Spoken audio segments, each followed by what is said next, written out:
Good morning, and here we are once again. Another episode of RHI, Stories of Courage, Hope, Attitude, and Inspiration, coming to you live from Rehabilitation Hospital of Indiana, from the Foundation. And we want to thank our sponsor, Wilson Keyhone Winningham. Today our guest is Mr. Dwight Moudy. And you were a Patient of the Year 2017 recognized. That's correct, I know you were here in 2018. You got a lot going on. I mean, you're a farmer. No, I mean, you're a farmer and you do some other things, but why don't you just, if you don't mind, sharing your story with us and how you got here and what you're doing now. Okay. Well, first of all, I was at a convention for American Farm Bureau last year in January and came home on a Tuesday, and on Thursday was in a school and just started having excruciating pain across my back. And we went to the hospital, and eventually they determined that it was something on my spine. It was something going on with my spine. So we came down in an ambulance to IU Med Center, and they found that I had a bleed going on inside of my spine. And the neurosurgeon, Dr. Shapiro, said it was from taking Eliquis. And so they performed what they call a thoracic laminectomy on the T4, 5, and 6 vertebrae. And that basically entails that they cut the top of the vertebrae off to get to where the bleed is occurring. So when I ended up after the surgery, my right leg was totally paralyzed except for the big toe. There was a 10% paralysis in the left leg and a little bit in the arms even at that point. So after they got me post-surgery, got me stabilized, they brought me here to the Rehab Hospital of Indiana, which I will say at this point was the best thing that ever could have happened. It was a pretty scary time. You know, you don't know whether you're going to be able to walk again. You don't know what the final outcome was or is. And everyone on the staff, the nurses, the assistants, the therapists, were fantastic from day one. It was all positive. It was all, we're going to make a difference, which was great because I know the psychologist came to see me the first day, and after about a 5-minute conversation, he said, well, I guess I don't need to be here with you. I'll see you later. I have a tendency to be a little optimistic and positive. And I kept telling people that eventually I would walk again, no matter what. And I firmly believe that it is all in your heart and in your mind. If you make up your will that you're going to do something, you can do it. So we started the therapy. I came in on Friday. We started on Saturday. I worked with Corey and Emily a lot. And now I see, she was a student then, Allie, who was now on staff. They were fantastic. They would push me when I needed to be pushed, which they always said wasn't very much.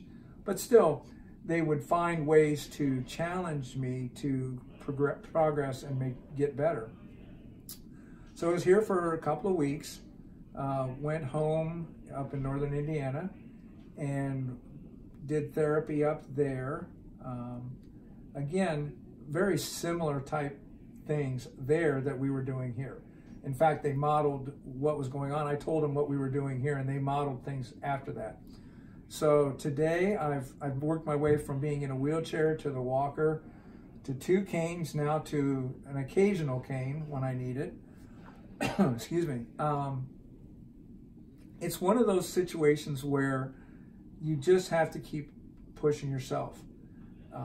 The therapist cannot make you do it. You have to reach down inside and you have to find that grit, which is a cowboy term, obviously. But you have to have grit. You have to find a way to make yourself do it. And you have to believe.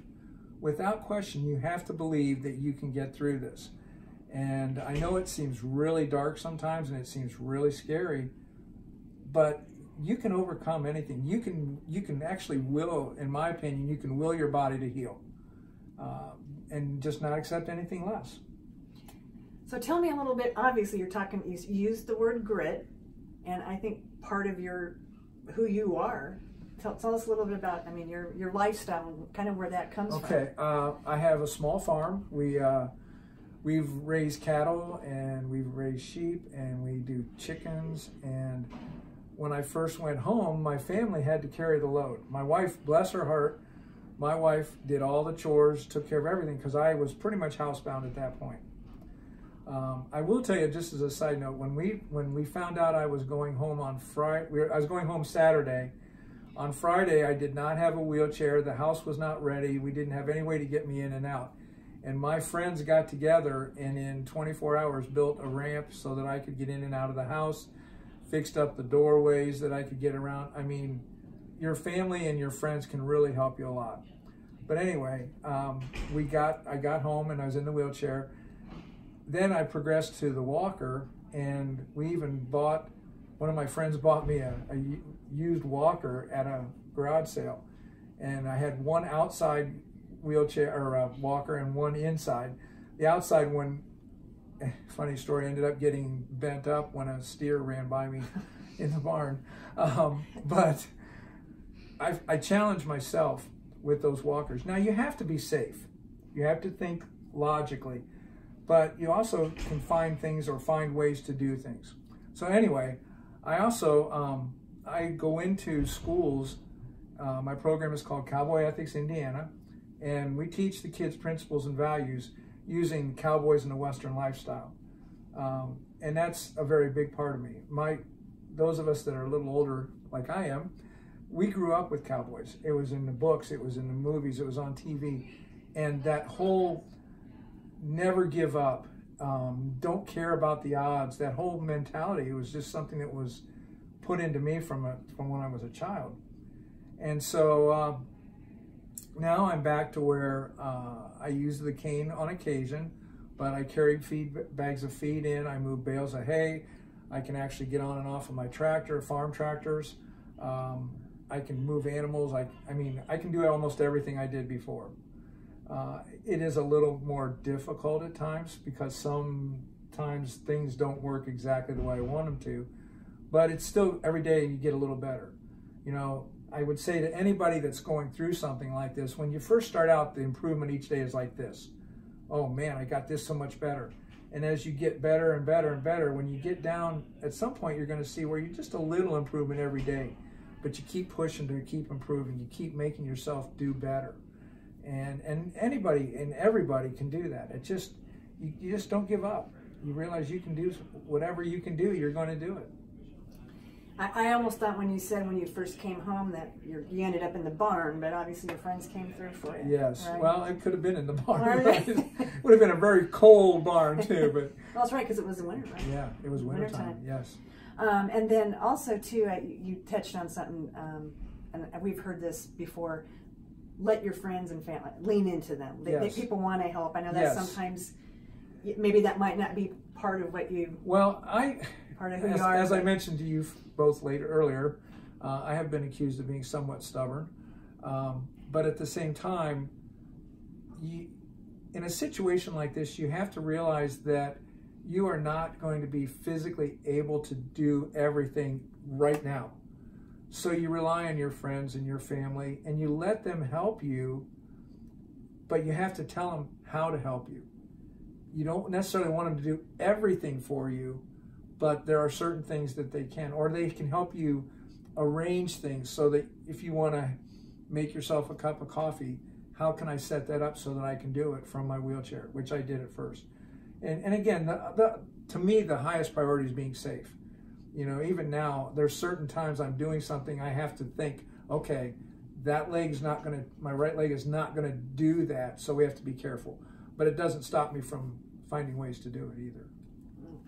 What would you say, because you know there's some other folks that have had the same, similar injury, so there'll be folks that are watching this here at RHI. Mm-hmm. What's your last word of wisdom here? I don't know how much wisdom there is, but I would say to anybody who's going through this, that you have to take into yourself that attitude, that positive energy, that positive attitude, that I'm going to beat this, that these people are going to help me get back to where I need to be. It has to be up here in your mind, it has to be here in your heart. And don't let anybody tell you any different, because that's what's going to make it. That's what the staff here is going to support that, but they can't pull a cork out and pour it in. You have to find it yourself. And that's what Corey and I talked about one time, was she can't just pour it in. She has, you know, you have to have that desire to get better yourself. So don't let anybody take that away from you. Keep that fire that you're going to get better. And this is a reason why you can see that you got nominated as Patient of the Year. I said, no, seriously. So, Mr. Moudy, thank you so much. You're very welcome. Thank you so much. And thank you again for joining us. And you can click on the link below to help support the good work that we do here. Thank you very much.